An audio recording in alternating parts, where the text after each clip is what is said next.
তার মানে এই নয় যে তোমার যুক্তি দেয় ঠিক। আচ্ছা, আমাদের যখন জ্বর হয়, জ্বর বুঝেন তো, বুখার, তখন কোথায় যাই? ডাক্তারের কাছে যাই। আচ্ছা, ডাক্তার কি করে? দেখবেন একটা এরকম কাচের টুকরা নাই, নাম হচ্ছে থার্মোমিটার। কি নাম? থার্মোমিটার। ওটা জ্বর মাপে। ওই থার্মোমিটার দেখবেন মুখে অথবা বগলের তলে ঢুকিয়ে দেয়। 1-1.5 মিনিট পরে বের করে ঝাড়া দেয়, হাত তুলে দেখে বলে 108 ডিগ্রি টেম্পারেচার।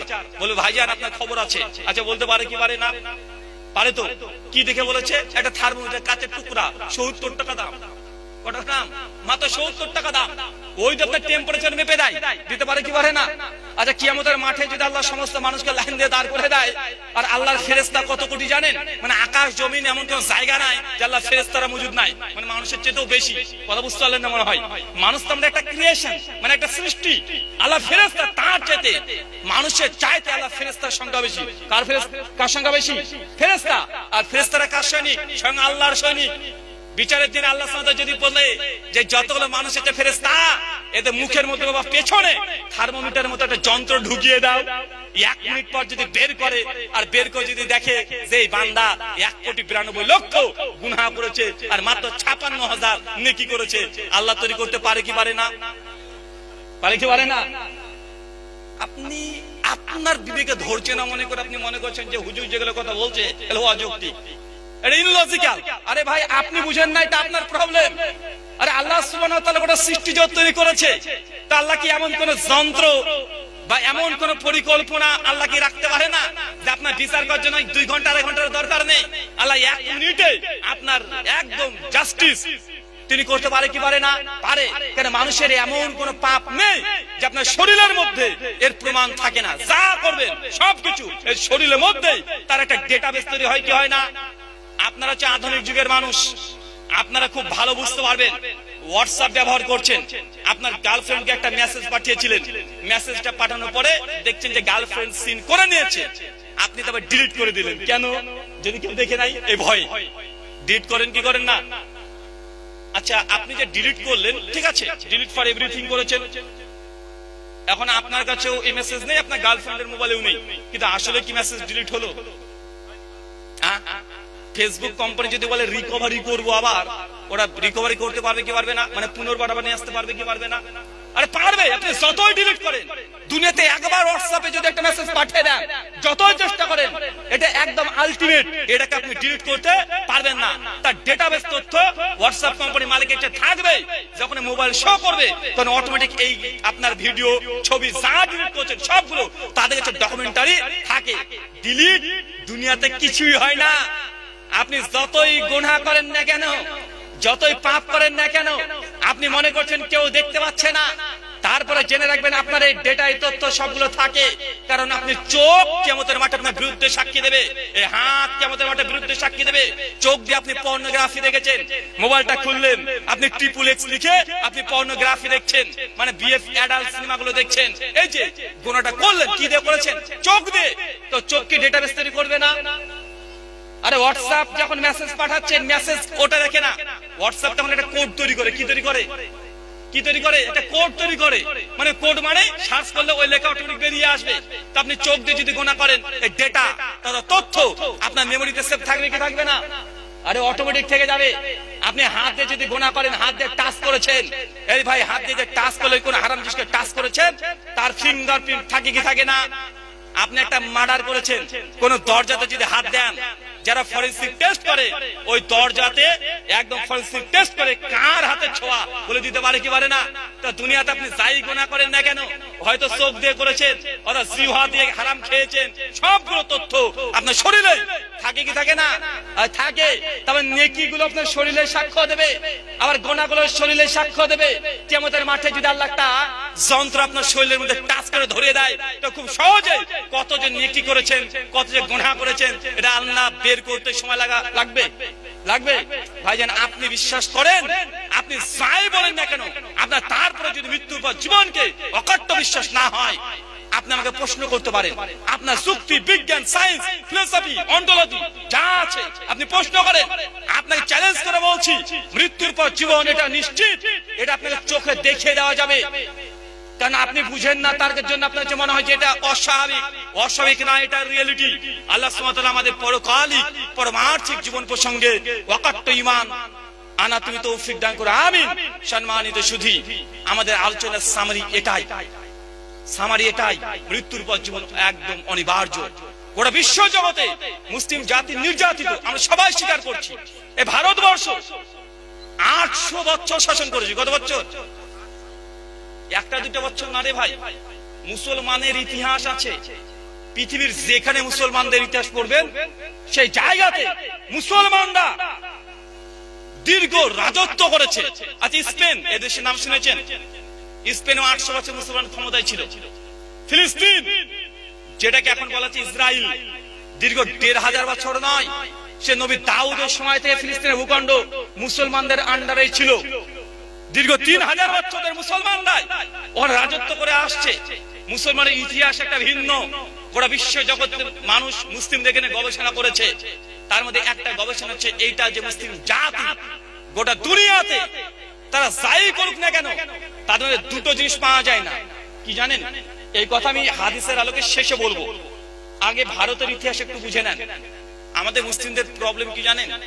প্রবলেম হচ্ছে এইটা যে আমরা নিজেদের ইতিহাসটাও পড়ি না, ধর্মটাকেও পড়ি না। মানে মাধ্যমিকে ফেল করেছেন, আপনার কষ্টদের জন্য বলছি না, নিজেদের আত্মসচেতন করতে হয়। কেরালা পড়ে আছে, দিল্লি পড়ে আছে, বেঙ্গলার পড়ে আছে, চলে যাচ্ছেন। 1000 টাকা ইনকাম করছেন, পাক্কা 6-7 মাস থেকে আসছেন, 2-3 লাখ টাকা ইনকাম করে চলে আসে। বাড়িতে এসে একটা মোটরসাইকেল কিনলেন, ঘুভা করে ঘুরে বেড়ালেন। তারপরে কিছুদিন পরে মোটরসাইকেল বিক্রি করে একটা টোটো কিনলেন। টোটো কিনে আবার ঘুভা করে চালিয়ে কিছু ইনকাম করে আবার কেরালায় চলে যাচ্ছেন। মানে জীবন মানে আপনার কাছে এইটাই মনে হয়ে গেছে? না রে ভাই, এটা জীবন না। আরে আমরা পশ্চিম বাংলার মানুষ, পশ্চিম বাংলার মুসলমান, মানে এই পশ্চিম বাংলা থেকে গোটা ভারতবর্ষকে রাজত্ব চালানো হয়েছিল। পশ্চিম বাংলা থেকে পাশে তো বিহার, বিহারের পাটনার ইতিহাস আছে। আহলে হাদিসদের একটা আলাদা ইতিহাস। এই পাটনা থেকে ইনায়েত আলী, বিলায়েত আলী সবাই জিহাদি আন্দোলন করেছিল। চিন্তা করতে পারছেন? সানাউল্লাহ অমৃতসরী মহল্লা, এই পাটনা বিহার থেকে শুরু করে মুর্শিদাবাদ, আমাদের জঙ্গিপুর, বাংলাদেশের চাপাই নবাবগঞ্জ, নওগাঁ, প্রত্যেকটা জায়গায় শেখ সানাউল্লাহ অমৃতসরী মহল্লার এই পদধূলি, মানে পা দিয়ে হেঁটে হেঁটে তার দিনের দাওয়াতে কাজ করে গেছে, আহলে হাদিসের মানহাজ প্রচার করেছে। আর ভারতবর্ষে মুসলমান বলেন তো কবে এসেছে? কবে এসেছে বলেন? কেরালে তো অনেকে আছেন। আচ্ছা, ভারতবর্ষে প্রথম মসজিদের নাম কি? কোথায় আছে? Kerala, south India. আচ্ছা, কেরালায় দেখবেন সৌদিতে যেদিন রোজা রাখে, কেরালাতে সেই দিন রোজা রাখে। সৌদিতে যেদিন ঈদ করে, কেরালায় সেদিন ঈদ করে। কেন করে বলেন তো? কারণ কেরালার পরেই সৌদি আরব, সাগর পার করলে কি সৌদি আরব। কেরালাতে ইসলাম কবে এসেছে জানেন? কোন সময়তে? জি, কেরালাতে অনেকে জানে। কেরালাতে আমাদের এই ঝাড়খণ্ডের একটা মাল আছে, সুন্নি জিলাপি। ও কি বলেছেন? এরা আহলে হাদিস লামাঝাবি, গায়ের মুকাল্লিদ, গালিগালাজ করে বলবে যে এরা পীর মানে না, এরা হচ্ছে পীর মানে না। আর ও আবার অভিযোগ করে বলে এরা পীর মানে না আহলে হাদিসরা। আরে ভারতবর্ষে যদি পীর খাজামউদ্দিন চিশতি না থাকতো তাহলে ভারতবর্ষে কেউ মুসলমান হতো না। এরা সব নাকি ওই শিবলিঙ্গের পুজো করতো। মানে ও বোঝানোর চেষ্টা করছে ওদের পীররা ভারতবর্ষে ইসলাম নিয়ে এসেছে। ভাই, এ প্রচার আছে না নাই? ও না ইতিহাস জানে, না ধর্মতত্ত্ব বুঝে, না ইন্ডিয়ান হিস্ট্রি বুঝে। আরে ভারতবর্ষে ইসলাম পীররা নিয়ে আসে নাই। ভারতবর্ষে ইসলাম তো নবীর সাহাবীদের যুগে চলে এসেছে। তার জ্বলন্ত প্রমাণ ওই কেরালার চিরমান ওই মসজিদ। নবী জীবিত অবস্থাতে কেরালাতে অলরেডি একটা মসজিদ তৈরি হয়ে গেছে, চিরমান মসজিদ। অথচ বলছে পীর নাকি ভারতে ইসলাম নিয়ে এসেছে। এটা গাঁজাখুরি কথা না? ডাইরেক্ট দেখতে পাচ্ছেন আছে। কিছুদিন আগে সৌদি আরবে বাদশা যখন ইন্ডিয়াতে এসেছিল, আমাদের নরেন্দ্র মোদীজি তিনি চেরুয়ান মসজিদ সোনা দিয়ে তৈরি করেছিলেন। তৈরি করে ওই বাদশাকে গিফট করেছে। আবার গর্ব করে বলছে যে আপনাদের নবীর সময়কার মসজিদ আমাদের ভারতে আছে। মানে গর্ব করে মোদীজি তাকে উপহারও দিয়েছে। তো ভারতবর্ষে ইসলাম কখন এসেছে? কখন? আরে নবী জীবিত অবস্থায় চেরুয়ান মসজিদ তৈরি হলো কেন? এর ইতিহাস আছে। কেন? কোরআন মাজিদের শাকসুল কামার ঘটনা শুনেছেন না? যে আল্লাহ নবী চাঁদকে 2 ভাগে ভাগ করেছিল, জানেন তো? যখন আবু জাহেল, আবু লাহাব সবাই এসে বলছে তুমি নাকি নবী, তো নবী যদি হও, মুসা তো সাগরের লাঠি দিয়ে আঘাত করেছে, 2 ভাগে ভাগ হয়ে গেছে। তো আকাশে চাঁদ দেখতে পাচ্ছি, গোটা চাঁদ 2 ভাগে ভাগ করো তো। মানে বদমাশটা এসে উল্টো পাল্টা শুধু দাবি করতো। তো আল্লাহ সুবহানাহু ওয়া তাআলার নবী আল্লাহ সুবহানাহু ওয়া তাআলার কাছ থেকে যখন ইশারা পেলেন, নবী তখন হাতের আঙ্গুল ইশারা করলেন, চাঁদ দ্বিখণ্ডিত হয়ে দুই দিকে ভাগ হয়ে গেল। আর এই ঘটনা ওই কেরালাতে থেকে এক রাজা, ওই রাজা ওখানকার রাজত্ব করত, ও হচ্ছে চন্দ্র পূজারী। চন্দ্র পূজারী বুঝেন? হিন্দু দাদা দেখবে সূর্যকে নমস্কার করে, সূর্য নমস্কার করে না, চাঁদ পূজা করে না, তো উনি হচ্ছেন চন্দ্র পূজারী, চাঁদকে দেবতা মনে করে। তো মন্দিরের ছাদের উপরে উঠে চন্দ্রকে যখন পুজো করতে শুরু করেছে, প্রার্থনা করছে, হঠাৎ করে দেখছে যে চাঁদ দুই ভাগে ভাগ হয়ে গেছে। ও বেচারা ভয় পেয়ে গেছে, কি ব্যাপার, চোখের কি ভেলকি দেখলাম নাকি? মানে অনেক সময় হয় না, মানে এটা কি হ্যালুসিনেশন আমার হলো, মানে চোখের ভেলকি হলো, বা আমার দৃষ্টিভ্রম হয়ে গেল। মানে ঘটনা তো আর 2-3 ঘন্টা ধরে হয়নি, মানে সেকেন্ডের জন্য হয়েছে, 2-4-10 সেকেন্ড ভেঙে আবার যুক্ত হয়ে গেছে। তো মনে করছে এটা স্বাভাবিক, মানে আমার দৃষ্টিভ্রম হয়েছে, চোখে ভেলকি লেগেছে, হ্যালুসিনেশন হয়েছে, মানে অতটা গুরুত্ব দেয়নি, কিন্তু বুঝতে পেরেছে যে চাঁদ দুই ভাগে ভাগ হয়ে গেছে, দেখেছে। তো এটা যখন দেখেছে তার ব্রেনে ঢুকে গেল যে কি একটা যেন হয়েছে, কিন্তু সে সমাধান পায়নি। আর আরবরা আগে থেকে ভারতে আসতো, নবী যখন নবী না তার আগেও আরবরা ভারতবর্ষে আসতো। কেন আসতো? ব্যবসা করতে। ভারতের ইতিহাস আরবের চাইতেও দামি। আপনি ভাবতে অনেক মুসলমানের কথা বলছো, এটাই বাস্তব।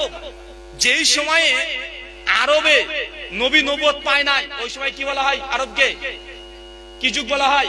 জাহেলিয়াতের যুগ, অজ্ঞতার যুগ, মূর্খতার যুগ, বর্বরতার যুগ। যদি মেয়ে সন্তান জন্মগ্রহণ করেছে তাকে হত্যা করে দিয়েছে।